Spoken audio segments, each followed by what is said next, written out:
les choses de la vie. Rencontrer quelqu'un. C'est pas évident quand on est célibataire, quand on sort d'une relation plus ou moins longue avec quelqu'un ou quand on n'a jamais été en couple du tout. Se retrouver seul et vouloir rencontrer quelqu'un, alors pas forcément en cherchant beaucoup, mais juste comme ça. Il n'y a pas 10 000 solutions. Il y a la vraie vie avec les difficultés que ça comporte parce qu'on est par exemple là dans une situation sanitaire où rencontrer des nouvelles personnes c'est compliqué. On a les applications de rencontres avec les réseaux sociaux et puis on a le cercle professionnel aussi avec les collègues, les amis d'amis aussi, la famille. Et quand ça fait longtemps qu'on n'a pas été avec quelqu'un ou quand on a été trop longtemps avec quelqu'un justement, on a de plus en plus d'exigences, on est de plus en plus compliqué, on a de plus en plus du mal à se livrer et on a de moins en moins envie de faire confiance. On a du mal aussi à avoir une ouverture d'esprit, on a des difficultés à se confier et on a l'impression de radoter, de répéter tout le temps les mêmes choses.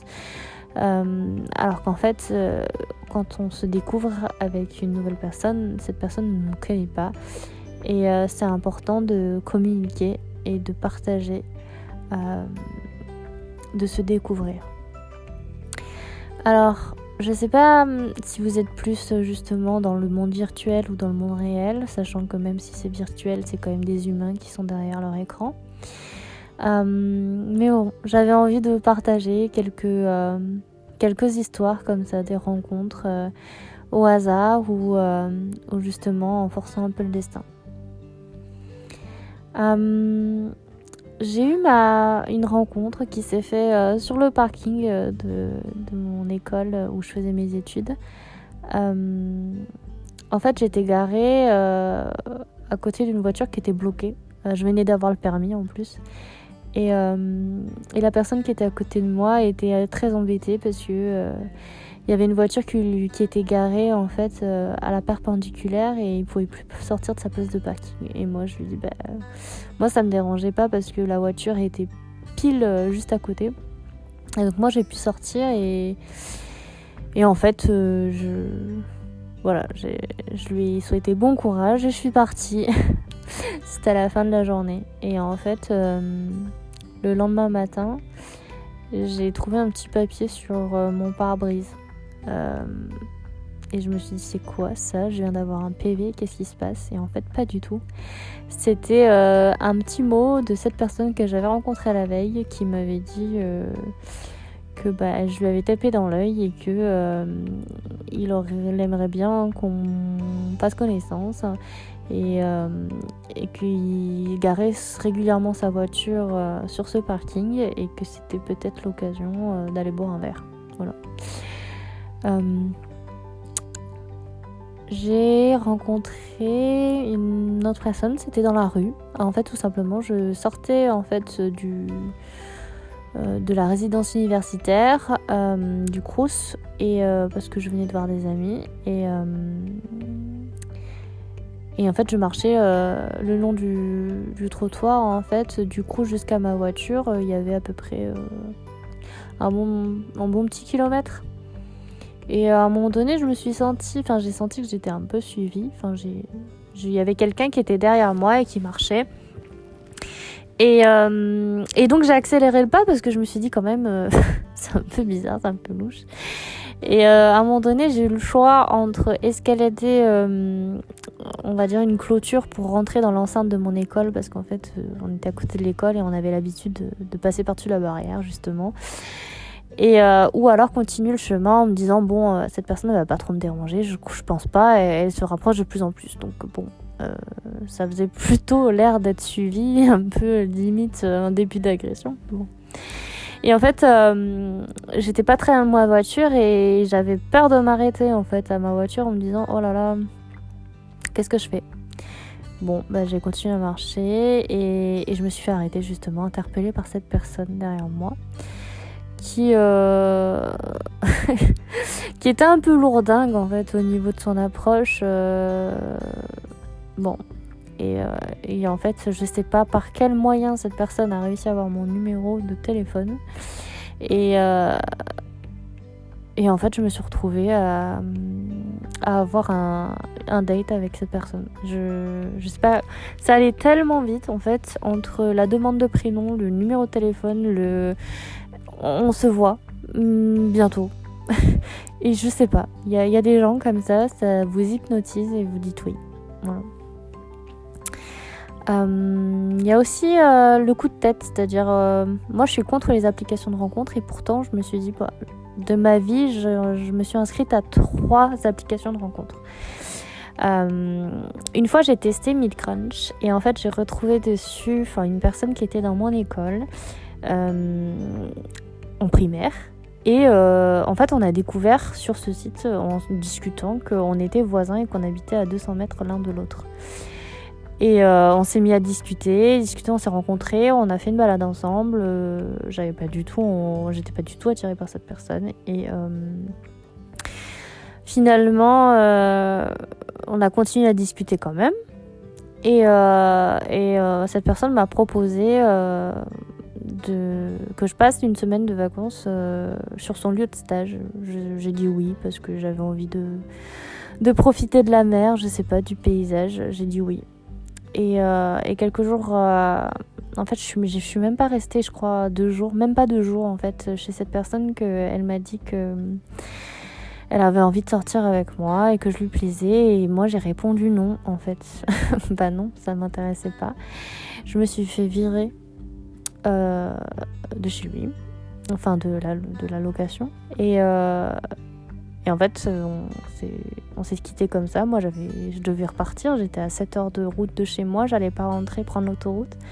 Alors, heureusement, j'avais à 1 heure de là, j'avais une amie qui était en vacances et je l'ai rejoint pendant une semaine. Et ensuite, je suis rentrée chez moi. Et 2 semaines après, en fait, j'ai repris contact avec cette personne et finalement, on a décidé de se revoir en vacances parce qu'on était sur le même lieu de vacances en fait. Et ça a été le début d'une histoire. Voilà. Bon, après, ça n'a pas duré non plus très très longtemps, mais ça a duré le temps que ça a duré. Voilà, c'était une histoire qui était marquante et la rencontre était quand même assez originale. Voilà. Après, il y avait un autre site de rencontre, le fameux site Tinder. Je comprends pas l'intérêt de ce site, de voir des profils et de sélectionner sur un physique. Bon, bien sûr, il y a des bios, mais c'est souvent pour... on sait très bien, pour passer une soirée et pas plus que ça. C'est pas pour du sérieux, mais ça peut arriver. D'avoir du sérieux, genre. Mais... voilà, je comprends pas le principe. J'ai rencontré une personne dessus, mais ça n'a pas fonctionné. Parce que de base, le concept ne me plaisait pas. Et après, j'ai testé quand même, parce que je n'aime pas... comment dire ? Je n'aime pas dire que je n'aime pas quelque chose si je ne l'ai pas essayé. Donc j'ai réitéré une 3e fois l'expérience. Mais c'était la dernière des dernières. Hein. J'ai testé Adopte un mec et où j'ai rencontré une personne. C'est une super rencontre. On est restés amis. Mais c'est sûr que voilà, c'est pas vraiment du sérieux. Ça aurait pu être ça du sérieux, mais ça n'a pas été le cas. Voilà. Après, c'est plus par rapport à des histoires personnelles qui font que le passé est beaucoup trop douloureux et que du coup la personne n'était pas prête du tout et c'était pas le moment. Voilà. Après, on a les rencontres sur les réseaux sociaux. Alors on a Facebook ou Instagram par exemple. J'ai rencontré des amis grâce à Facebook. Alors pas d'histoire d'amour, mais surtout des amitiés, dont une particulièrement parce que ce qui m'a beaucoup marqué. J'ai rencontré un ami sur le streaming de la radio, de Virgin Radio. Et ça fait des années que du coup on se soutient mutuellement et je ne regrette pas du tout d'avoir passé du temps à écouter de la musique sur cette chaîne. Voilà. Et après, Instagram, une fois, voilà, j'ai rencontré une personne qui... En fait, je suis tombée amoureuse... En fait, comment dire? Je suis tombée sous le charme des photos que faisait cette personne. Et à force d'aimer les photos, en fait, on a commencé à discuter. Et c'est par le biais de la discussion, en fait, que... On a voulu se rencontrer, on s'est rencontrés. Et voilà, ça a été comme une évidence. Mais après, petit à petit, les événements de la vie et les problèmes personnels de chacun ont fait que ça n'a pas fonctionné. Mais c'est une belle rencontre et je ne regrette pas du tout d'avoir aimé et d'aimer cette personne. Voilà. Après, on a la vraie vie tout simplement aussi, d'autres rencontres. Par le biais des études par exemple, j'ai rencontré mon ex-mari comme ça. J'étais en 3e année de licence et en fait j'étais dans l'amphithéâtre. On suivait un cours de sociaux et tout le monde dormait en fait. C'était vraiment une catastrophe ce cours. Très intéressant mais soporifique en fait. Et à un moment donné, j'ai tourné la tête et j'ai croisé un regard bleu, enfin des yeux bleus, et ça m'avait vachement marqué. Et je me suis dit non, mais c'est pas possible. Je me suis retournée une 2e fois très vite et je me suis rendu compte que c'était une personne d'origine étrangère et qui était venue en Erasmus en fait. Et je me suis dit c'est pas la peine, tu vas pas chercher les complications, cette personne elle va repartir dans son pays, donc non. Et en fait, cette personne, je l'ai rencontrée de nouveau pendant mon voyage d'études. On était à Montpellier et en fait, je l'avais croisée pas plus que ça, mais je voulais pas lui parler. Et on s'est retrouvés le dernier jour de ce séjour. J'avais mon ami avec qui je partageais la chambre d'hôtel qui me disait il y a les gars, il y a les potes qui veulent qu'on sorte. On était déjà en pyjama dans le lit et elle me dit allez, faut qu'on en profite, faut qu'on sorte, faut qu'on y aille. Et je lui dis ok.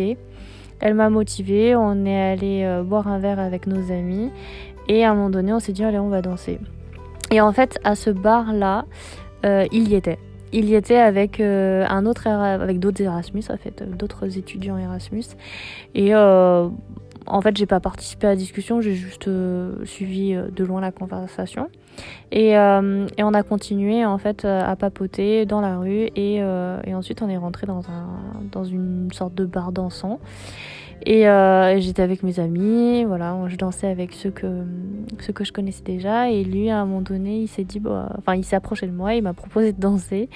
Et je lui ai dit ok, et c'est là où on a commencé à discuter, à parler. On est sortis de cet endroit tous ensemble pour rentrer à l'hôtel. Et en fait, on a échangé quelques mots en anglais. Et à lire des poèmes, il m'a demandé si je pouvais l'aider à parler français et à s'améliorer. Je lui ai dit ok. Et en fait, le lendemain, on a continué la dernière visite, les visites en fait de la ville avec les profs.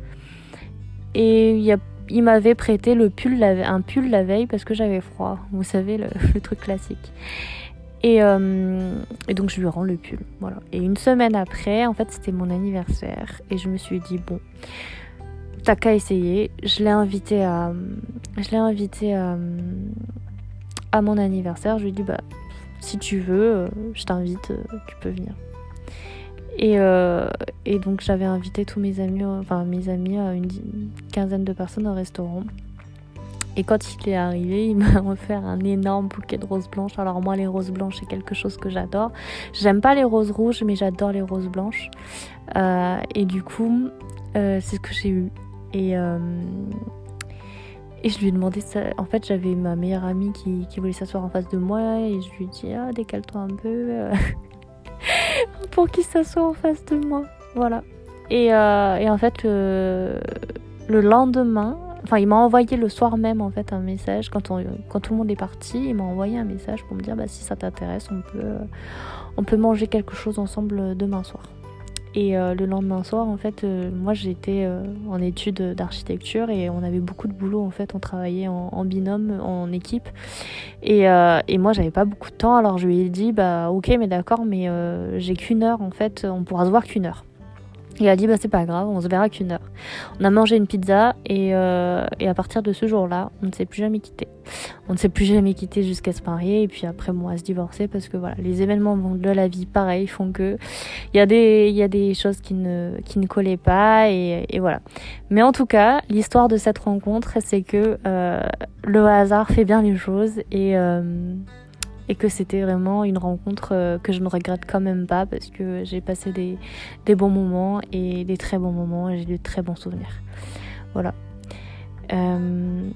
Après, oui, dans le cadre d'études, on peut rencontrer d'autres personnes, voilà. Et par le biais aussi d'amis, on nous présente des personnes et il se passe quelque chose, voilà. Donc, n'hésitez pas à tenter votre chance avec des voilà, même si vous n'avez pas forcément envie au départ, faut forcer un peu le destin et vous verrez, même si l'histoire ne dure pas longtemps, en fait c'est, comme je disais, c'est l'intensité de la rencontre, c'est les moments partagés qui comptent le plus. Et tant pis si ça foire, tant pis si ça ne marche pas, vous n'aurez pas de regrets parce que vous aurez vécu à fond votre histoire. Voilà, ce que je voulais faire passer comme message, en gros, c'est pas une question de légèreté ou une question de se donner à n'importe qui, non, c'est pas ça du tout, c'est plutôt de se donner la chance de rencontrer quelqu'un et de découvrir la personne pour ce qu'elle est, pas juste une image, pas juste un physique, mais vraiment la personne, ce qu'elle est à l'intérieur d'elle-même et ce qu'elle peut vous apporter, parce que aucune rencontre n'arrive par hasard et chaque rencontre mérite d'être merveilleuse et d'être vécue pleinement. Voilà. Aimez-vous.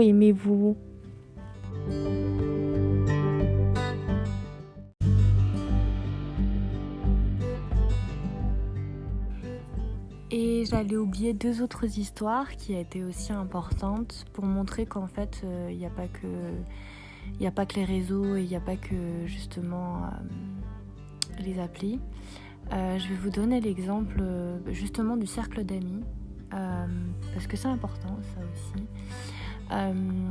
En fait j'étais en licence, c'était l'année de mon redoublement de 2e année et c'est là où j'ai le plus fait la fête peut-être, mais c'est là où j'ai le plus profité de mes amis aussi, pas forcément des soirées, hein, mais aussi des après-midi, des week-ends vraiment sympas.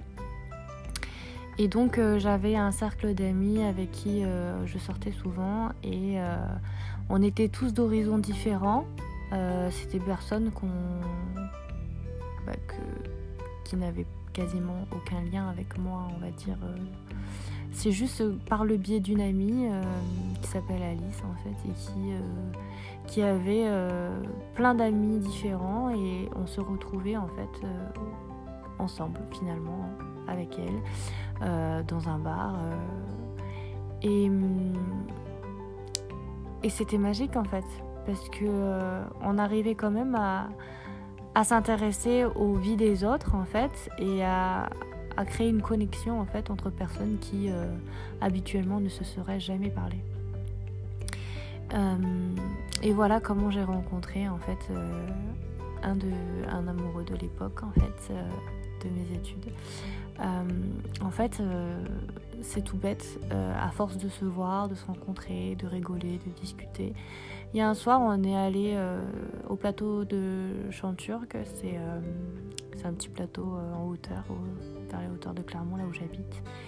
Et on est monté tout là-haut, il était 22h du soir avec tous nos amis et en fait on a une amie qui a emmené son violon et qui a joué là-haut, c'était magnifique.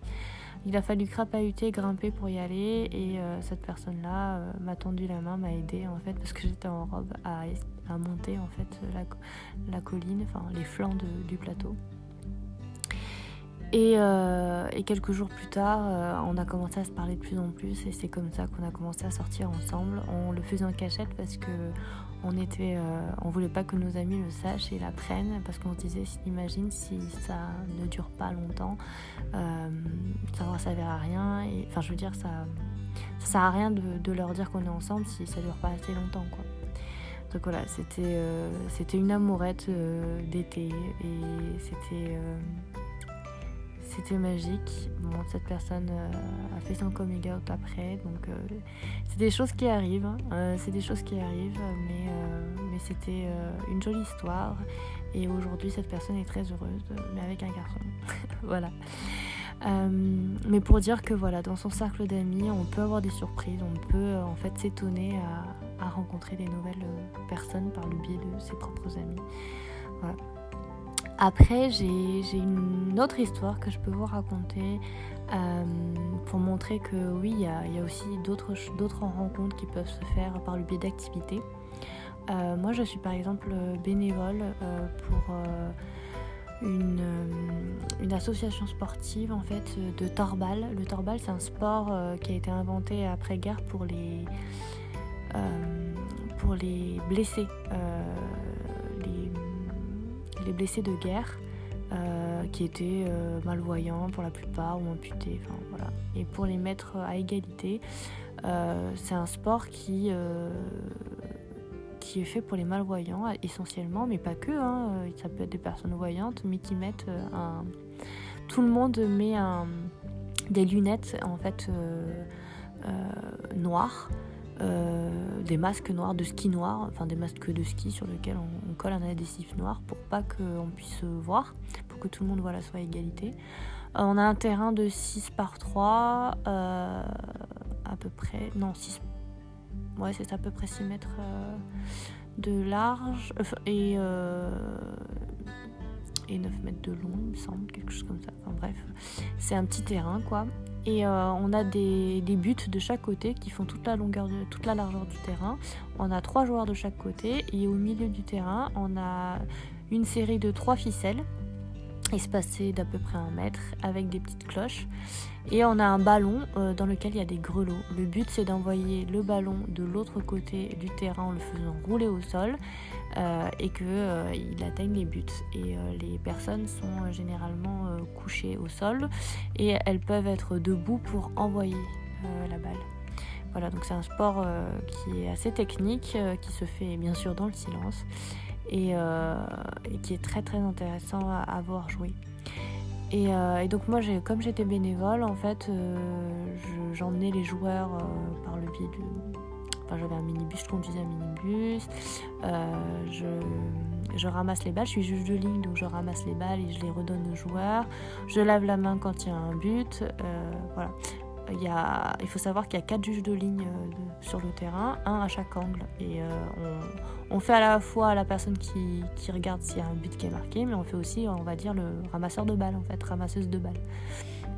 Voilà, c'est un sport vraiment qui est très captivant. Et à l'Open de France de Torbal, c'était la compétition nationale. En fait, ma mère était assise à côté d'une des joueuses et elle a sympathisé. Et cette personne à un moment donné m'a demandé si j'étais célibataire. Je lui ai dit oui. Et elle m'a dit écoute, je connais quelqu'un qui est adorable, je sais pas si tu as envie de la rencontrer. Bon, je te préviens, elle est malvoyante. Je lui ai dit c'est pas un problème. Je m'arrête pas à un handicap. Qu'il soit physique ou visuel, enfin n'importe. Et donc cette personne est arrivée, donc elle me l'a présentée et on a beaucoup rigolé et elle lui disait écoute, en fait c'était assez marrant comment elle a amené l'histoire parce que elle a parlé avec lui en aparté, mais en parlant bien fort, en lui disant si tu pouvais m'aider à corriger mon mémoire, avec mon adresse email, je t'envoie quelque chose. Donc en fait, elle a trouvé le moyen pour que j'enregistre dans ma tête l'adresse email de cette personne et elle voulait que je lui envoie la vidéo du match. Voilà. Mais comme elle ne se souvenait pas de mon adresse email, elle m'a donné le sien. Bon, déjà, c'était un peu foireux. Je savais très bien que c'était un petit piège et je suis tombée bien dedans, mais en même temps, j'ai accepté de tomber dans ce piège. Et donc, c'est comme ça que j'ai envoyé la vidéo du match à cette personne et en lui disant envoie-le bien à Myriam. Et en fait, on s'est échangé des mails pendant 2 mois. On a fait que ça, que des échanges de mails. Même pas de messages par téléphone, hein, juste des échanges de mails où on se racontait. Moi, j'étais en stage et on se racontait nos histoires, nos journées. Et on avait un petit rituel, c'est qu'on finissait chaque mail par un choix de musique, donc une musique à proposer à l'autre. Et forcément, c'était des musiques romantiques ou des musiques d'amour, voilà. Et en fait, à un moment donné, je pense que c'était... je crois qu'il y avait Pékin Express, oui, c'était la période estivale, donc il y avait Pékin Express. Et toutes les semaines, on rendait compte de cette aventure-là. Et cette personne est partie en fait en vacances 10 jours aux États-Unis. Elle a fait un petit périple du côté de la mégalopole new-yorkaise. Et en fait, juste avant de prendre l'avion, il m'a envoyé un message.